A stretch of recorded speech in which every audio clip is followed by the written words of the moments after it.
Okay, Pure Land Buddhism, part 3 of 3. So the last couple of weeks I talked about the first week was really some of the basic historical context and the history in China and a couple of the core principles. Last week was what is more immediately relevant, which is where that history picks up in Japan around the 12th century, and some of the principles that come out of that.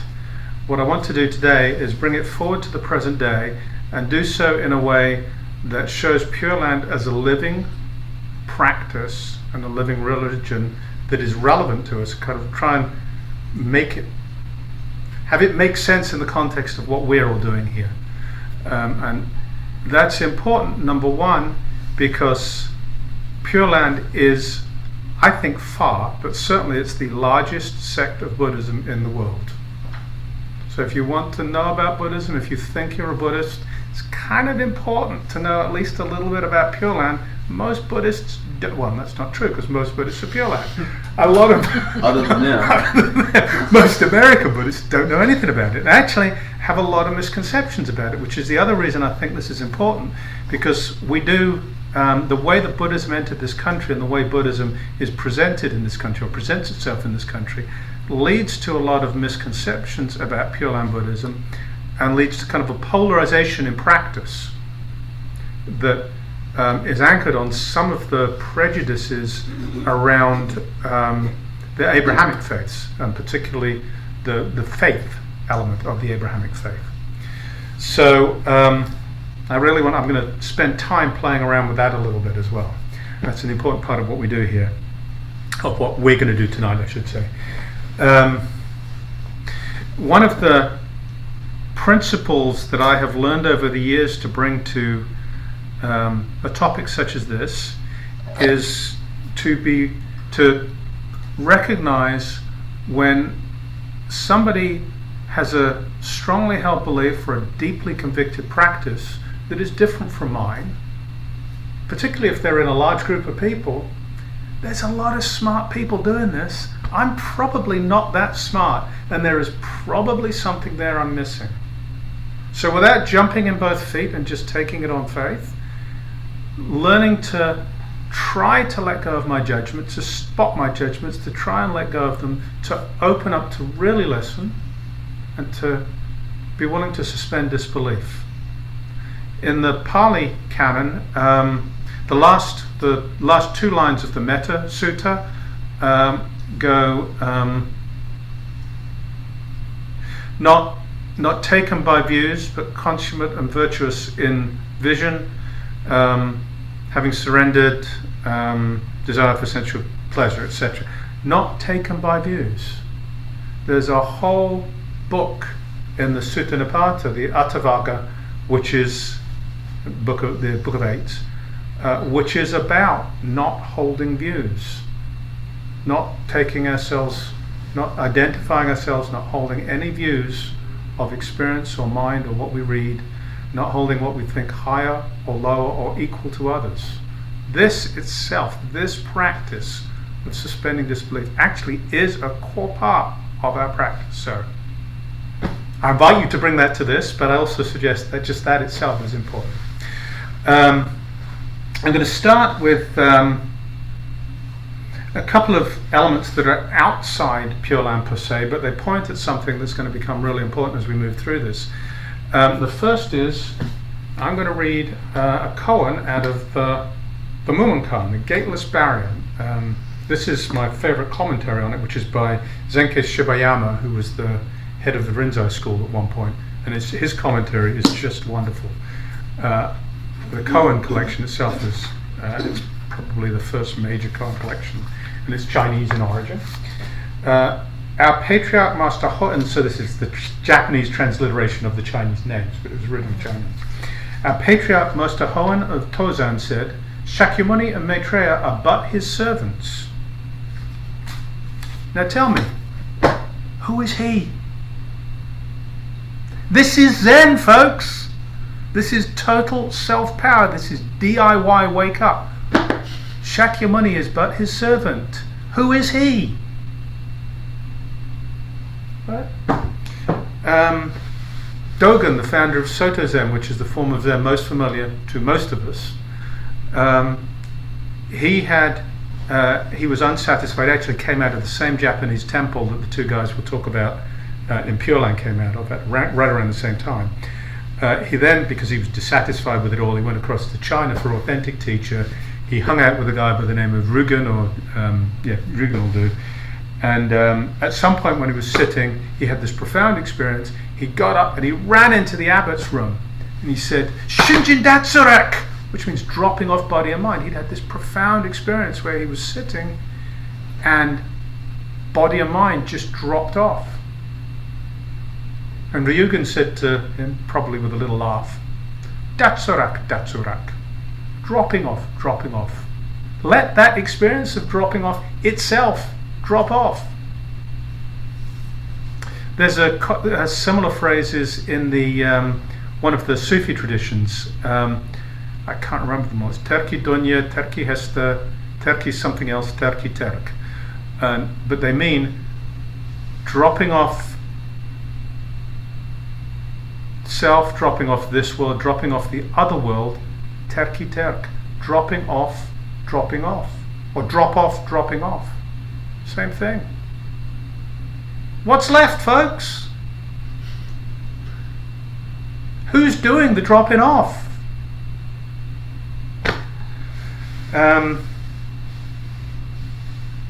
So you get where I'm coming from here. I mean, our practice, we focus very heavily because of how we come at this in this country. A lot of people moving into Buddhism are moving away from what they've experienced as traditions of blind faith.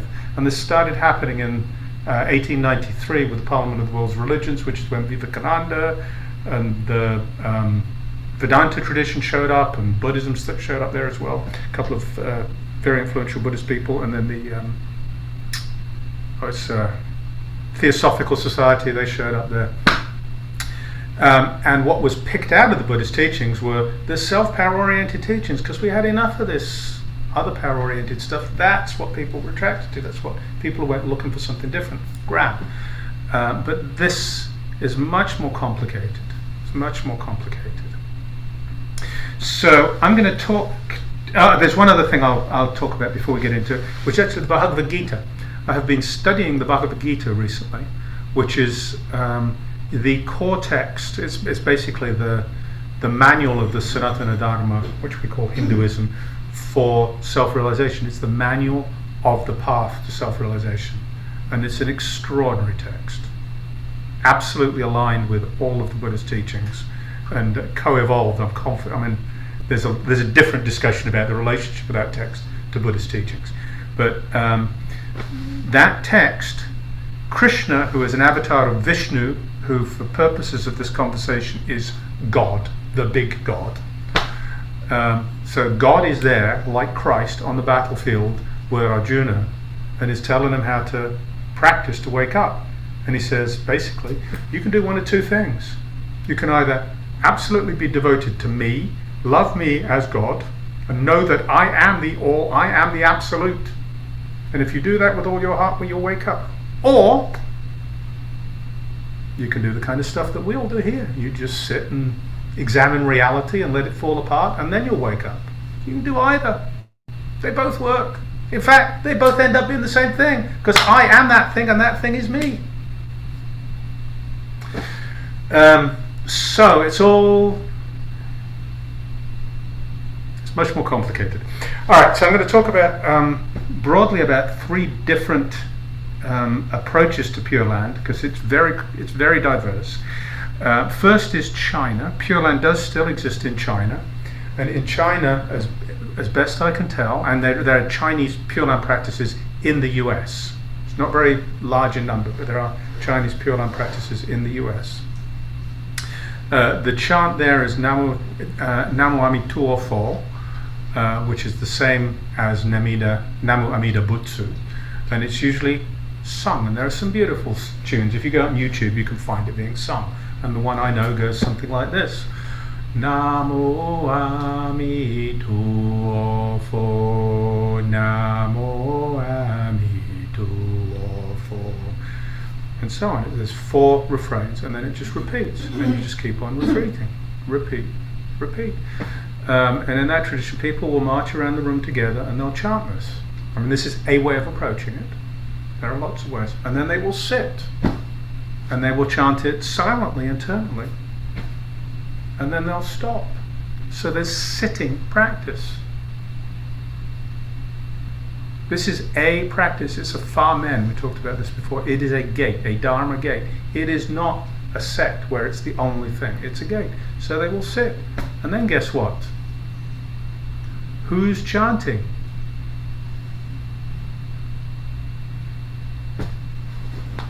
So that's your code. Who's chanting Namo Amituofo?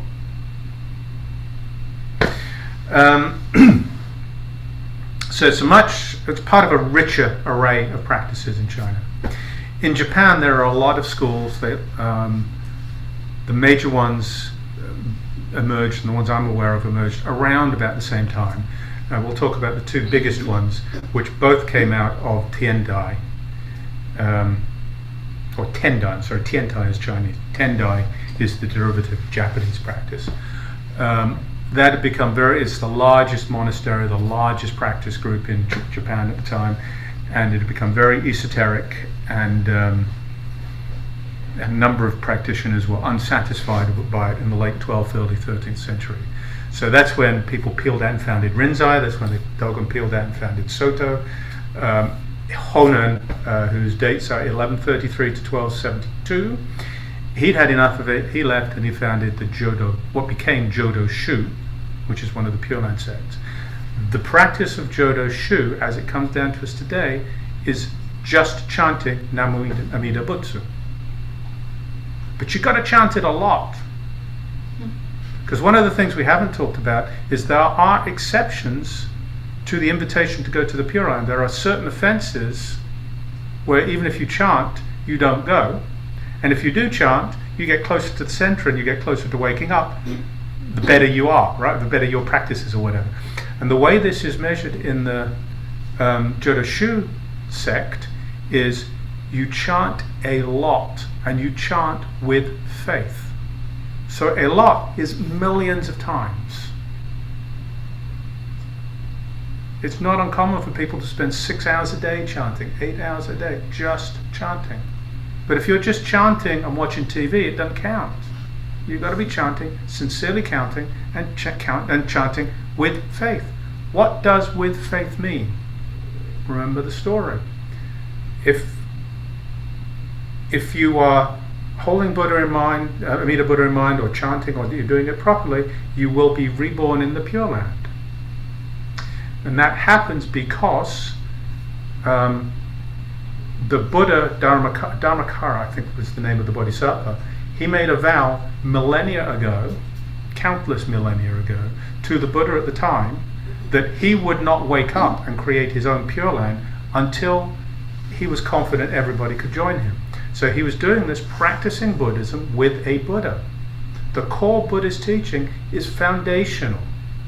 Practicing with faith means practicing, understanding, and accepting suffering, the cause of suffering, the possibility of ending it, and the path to ending it. Because when you're reborn in the Pure Land, that's exactly what you'll be working on until you get it, and then you wake up. So practicing with faith, chanting with faith, is chanting with that in mind, cultivating that. This is not blind faith. This is serious work. And in fact, we think of other power, self-power, other power. We think of Pure Land as being other power oriented. Well, if this is about the more you chant, the better your chances are, the more you cultivate an understanding of the Four Noble Truths and of the story of Buddha and of Shakyamuni, the more better your chances are. The more you chant the 3 Pure Land Sutras, because there are 3 sutras and people will chant these again and again and again. The richer your practice is, the better your chances are. This is self-power, folks.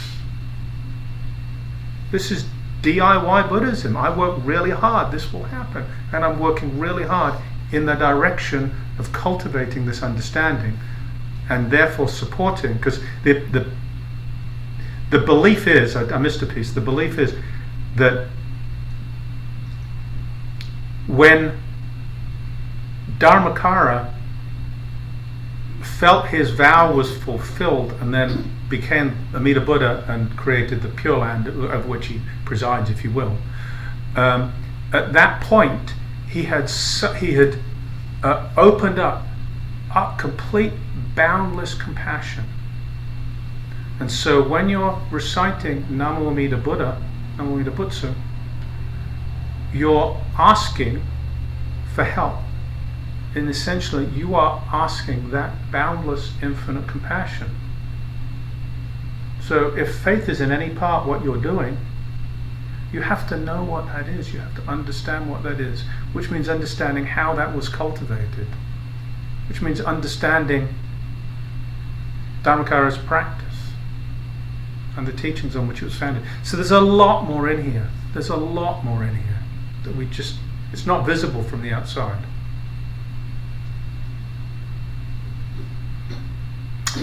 The other sect I'll talk about is Jodo Shinshu. Very similar word. The difference is Shin is in there, which in this context that word means pure, and it's called colloquially Shin Buddhism. Shinran, 1173 to 1263, same time frame. Early 13th century was when he was influenced this. He left very dissatisfied, not just with the practices of the Tendai tradition, but with his own practice, and he'd given up hope that he would ever wake up. And he left and became a disciple of Honen, and came to believe in this. He cultivated faith in this practice of Nembutsu.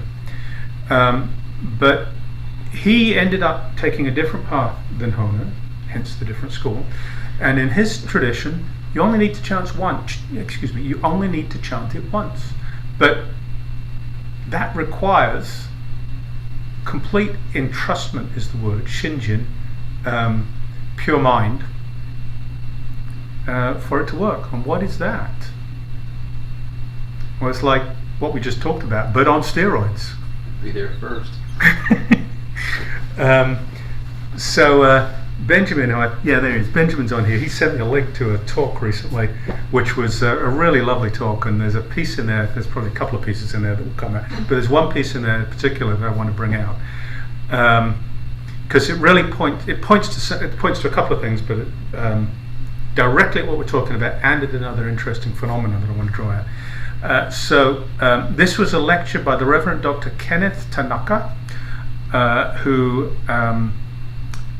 very senior figure in American Pure Land Buddhism, obviously of Japanese origin and connected with Japanese schools. I don't know anything about him except he's got a lot of letters and a long list of academic and clerical responsibilities in history.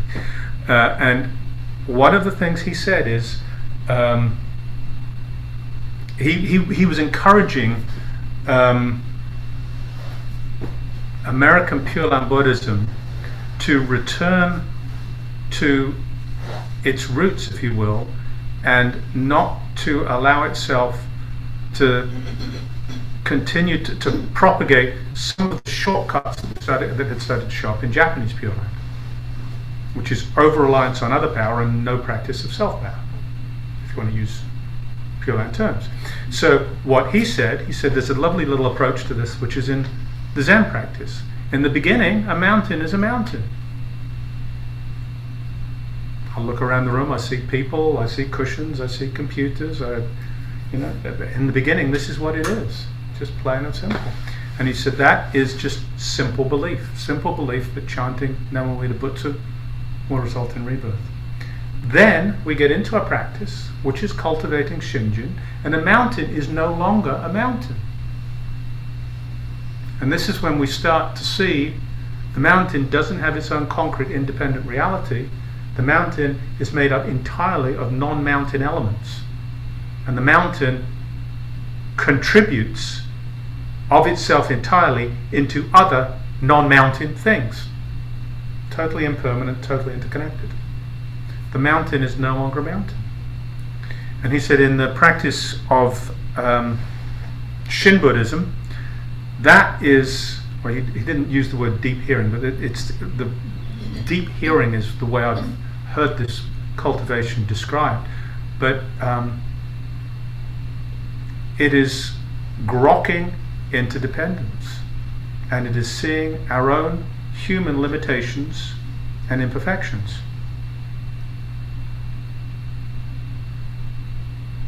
And then, as we settle into that and we really start getting our arms around that, the dial keeps on moving around, and then the mountain is a mountain again. Only this time it's a different mountain than it was before. It's no longer that solid lump that we just see like a postcard mountain. It's a mountain precisely because it is made up of non-mountain elements, and precisely because it is impermanent and contributes fully of itself to other non-mountain things. That's precisely what a mountain is. And so he says, in this tradition, that is Shinjin realization.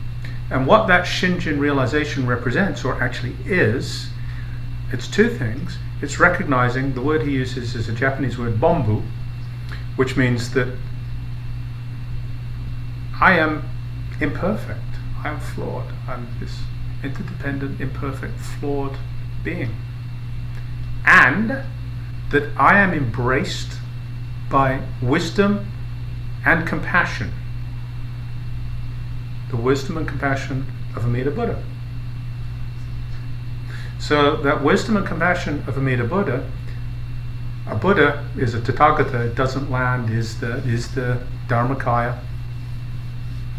That wisdom and compassion is Dharmakaya. Is itself waking up, is realization.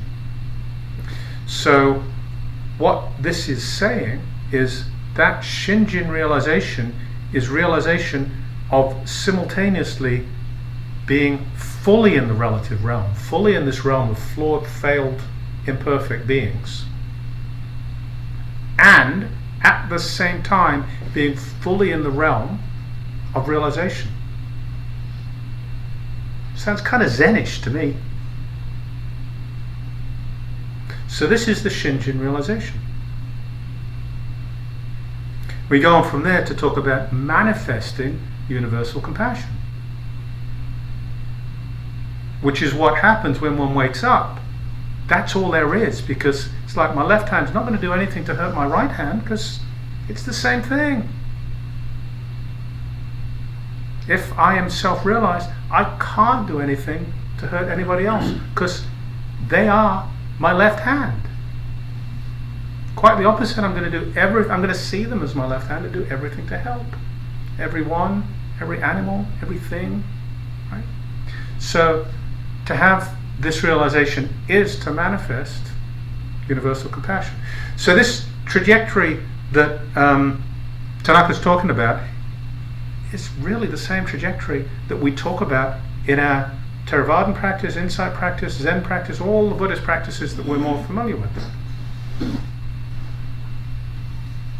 And the other thing that's interesting here to me is he's making this presentation to people because he, in the same way I had my entry speech here talking about how we have prejudices and preconceptions about Pure Land because of how we come to it, he's talking about how most people come into Pure Land come at it with this much more naive preconception of the simplicity of the practice, and without really recognizing the effort that is involved to do it sincerely and do it right.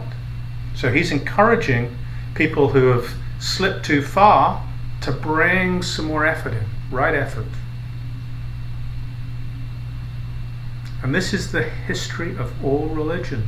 It's the history of our individual practice, and it's the history of all religion. It skews off, goes too far off. Go left, you say when somebody's going too far to the right. So they'd come back. Go right, go right. It's not a different command for a different reason. It's because they've gone the other way. You're always trying to bring people back to this place of equilibrium is the wrong word, because it's not balanced. It requires this constant fine-tuning to stay there.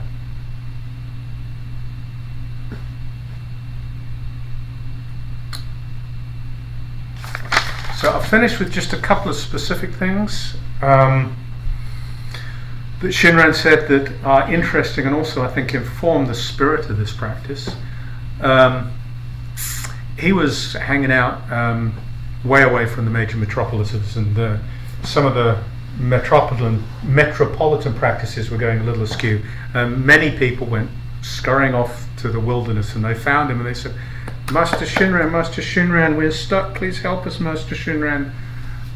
We are your disciples, and can you help us? I have no disciples. How can I have disciples? For me to have disciples means you're my students, but you're not. You're students of Amitabha Buddha. I'll help you, sure, but I have no disciples. I think that's a beautiful approach to hold in heart.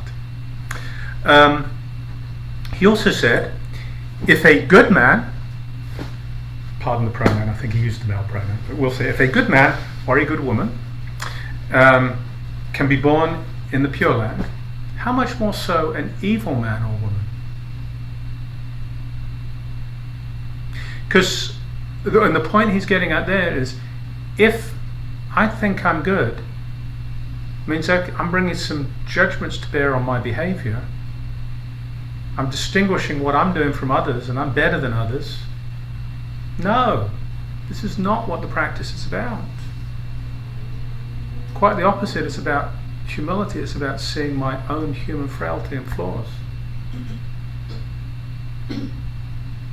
and living constantly recognizing those. And the evil that he's talking about, how much more an evil person is, how much more the person who has recognized their own flawed nature. That's the person who is really wise, is the person who has seen through all of this and recognized their own flawed nature.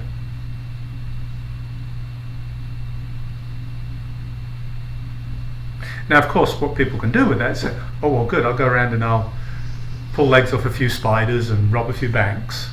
And there's a long discussion in the text that he wrote that says, no, that just flat out doesn't work. This is what it's about. And this book that I mentioned to you, the Tanisha, which is by one of Shinran's disciples, it covers that very nicely.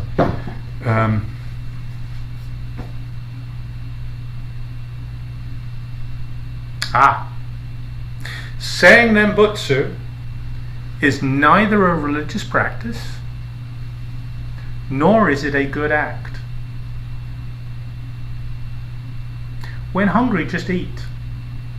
When tired, just sleep. I'm just sitting.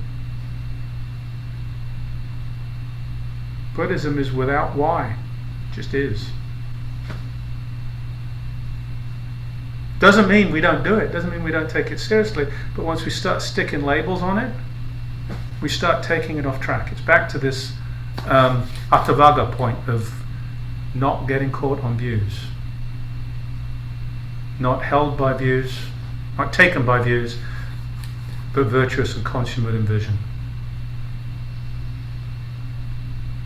So my purpose here over these 3 weeks was to give you all a background on Pure Land Buddhism, so you've got some sense of the history and of what it is and of how it hangs together, and also to draw out of it relevance to our practice today, and in particular to